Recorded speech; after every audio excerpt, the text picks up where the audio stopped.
खुलुमबाय लोगोफोर, माब्रै दं? आसा खालामो नोंथांमोनहा गासिबो मोजाङैनो दं। दिनैनि मिथिनो गोनां खौराङानो जाबाय बर'नि मुंदांखा मिलौदो देंखोजों मेथाइ रोजाबगिरि बिथां काथिनाथ गयारी। बिथाङा बाक्सा जिल्लानि रङियानि। बिथांखौ जोंनि बिटिआर ओनसोलाव सिनायै रावबो गैया। बिथाङा देहायारि माखासे जेंनानि थाखाय बिथाङा मेगन खाना। बिथाङा जाबाय जोबोद गोदै मेथाइ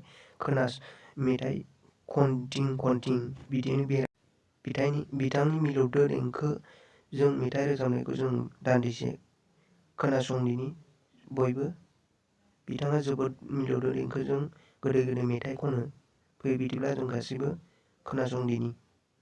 खोनासंना लादिनि दान्दिसे। अन्नानै बयबो नायलांजोबदो बिथांनि मेथाइ रोजाबनायखौ, बेसेबांबा गोदै मिलौदो देंखोजों बिथाङा मेथाइ रोजाबनो रोंगौ।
नैथियाव दं बर'नि मुंदांखा फावखुंगुर फुजा मुसाहारि आरो मनेश स्वरगियारिनि गोदान बर' एलबाम फैगासिनो दं लोगोफोर। बे मेथाइनि मुङानो जाबाय बारदै सिख्ला।